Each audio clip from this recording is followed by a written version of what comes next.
What's up, friends? It's Kenyon, and welcome to Evolution Ave, home of real estate evolved and a limitless mindset. This is episode 21. This is a daily dose of vitamin K episode, and this episode is The Faucet is Off.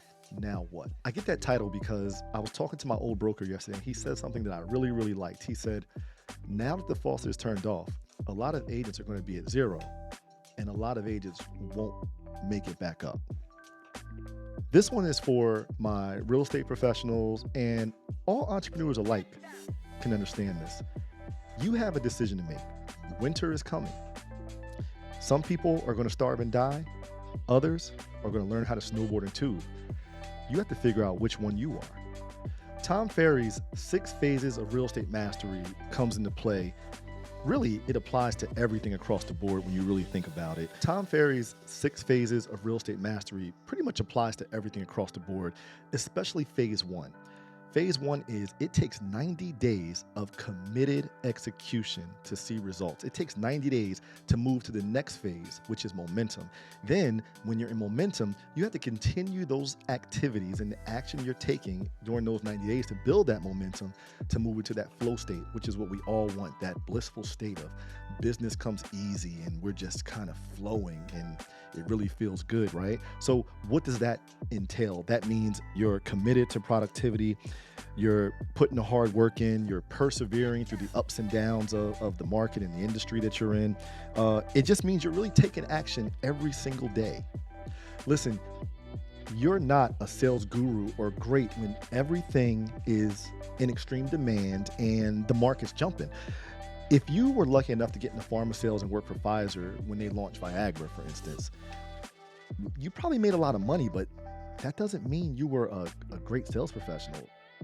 Everything you were doing was pretty much automatic because that product was in such demand and everybody wanted it. Let me give you a good story. I worked at AT&T when the iPhone debuted, and I worked in AT&T small business. And I remember it was like you had that candy that all the kids wanted and everybody wanted the iPhone. So we killed it, but not all of us were great small business reps. As a result of the numbers I put up in my territory, I received a promotion. I got a chance to go work in the Premier Client Group, Signature Group, I think it was called, in New York City. So 77 Water Street, real sexy and everything. Used to wear the suits every day, walk down Wall Street, Manhattan Heliport right behind us, all the waterfront and all that good stuff. Felt good walking in the office. I remember one of my first days, I walk in the office, have my cubicle, had a big box with all my awards and the stuff from my desk. So as I'm putting up my awards around my cubicle, really proud, had all these plaques, 247% the plan, 303% the plan, 197% the plan, Q1, Q4, 2000, whatever, superstar. I'll never forget, one of my new coworkers comes up to my cubicle. He says, hey man, those awards are cool, but they don't mean anything here. This is the big leagues now. You're working with clients that are so strategic that you have to really provide value to them. And you're selling something or selling services that are way more valuable than just the new hot toy that everybody wants to play with. Most importantly, you have to show them the value in you. Now, of course, I didn't agree with him back then, Rich Gavidia, and Rich probably doesn't even remember that because we're good friends. We still keep in touch, mainly via social media, but he probably doesn't remember that. But what I realized was Rich wasn't hating on me. Rich was humbling me, but at the same time, he was preparing me. He was preparing me to be successful. He was preparing me to be great in the role. So I appreciated that. Let me give you another example. Raise your hand if 3 years ago, you're a real estate agent doing your thing, and pretty much you can guarantee on a weekly basis, even a daily basis, mortgage lenders and title reps are calling you nonstop to take you out to dinner, to buy you drinks, to have lunch with you. I think that was all of us, right? But the past 2 or 3 years, probably haven't heard from them that much, right? The fact is they didn't need us the past 2 or 3 years. They had business just falling in their lap. I mean, we were going through a market where I don't know if I've seen more mortgage and title reps buy beach homes and new cars ever. It was just crazy. So they didn't need us. Now, fast forward to this market cool down we're experiencing. I'm starting to see those calls pick back up. I'm starting to get those invites again for lunches and dinners and you name it. I'm getting it all. So I'm sure those credit cards are about to start getting run up again because now we're going back into a market where you have to advertise, you have to build relationships. Salute to all the good and really solid mortgage lenders and title reps who continue to cultivate and stay solid with the relationships. I can really appreciate that. And there's a lot of them out there, so I don't want you to get that wrong. But are y'all picking up what I'm putting down? I think you are. So the big question right now is, now what? Right now, it's time to get really good at this real estate entrepreneur thing, or entrepreneurs alike. But I'm really talking to my real estate people right now. First, why you make it so complicated? I love that song. It's one of my favorite songs. It was in my head. But anyway, why are you making it so complicated? People, first, stop talking yourself out of being great. That's what most people are doing. They stay talking themselves out of being great. And it's really time to get out of your comfort zone. If you weren't in this market before the last 2.5, 3 years, you probably were in a business where you felt pretty comfortable. It's time to get out that comfort zone. Give you an example. One of the things I'm hearing now is, I'm not really that good at sales and marketing. Well, this is what I'll tell you. If you make 1,000 sales calls, guess what?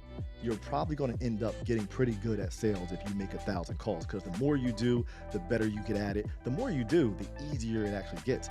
If you learn marketing and you learn a certain marketing technique and you do it 1,000 times, then guess what? You're probably going to get your marketing juju pretty popping at some point. So the fact is, you just have to do it and commit to it and commit to the activity and keep going. That's how you get better.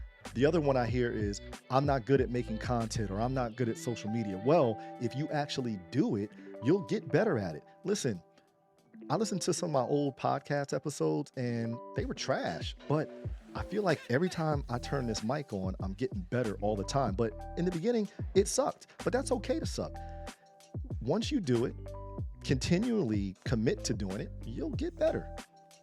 This goes back to the 90 days of execution. You just have to continue to do things and you're going to get better at it. Everything gets easier, everything gets better as long as you commit to it and as long as you actually do it. One more story. So I told myself that I wanted to start going to the gym.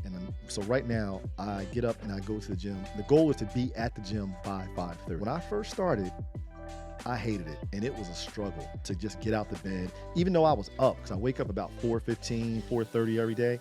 But actually getting out the bed and even going to go outside and get in the car, it was a struggle. But once I started actually doing it, and then after a week, and then after 2 weeks, now it's just effortless, right? I just get up and I get dressed, I brush my teeth, I make sure I don't stink, because I don't want to be the stinky guy at the gym. And I get to the gym at 5:30 every morning, or at least 5 out of 7 days of the week. My goal is, I actually want to start trying to get to the gym at 4:45 eventually. So maybe next week I'll do 5:15. But now that I'm already at 5:30, it's not going to be that hard. And that's the thing. You don't have to go full blast. Take steps. Sometimes getting up the hill, you just don't go from the bottom to the top. You got to take the steps to get up there. So take the steps, but just commit to it. Commit and have a plan and follow the plan and know what that end goal is. I'll leave you with this short message. Commit and execute. I believe in you. Y'all stay super blessed.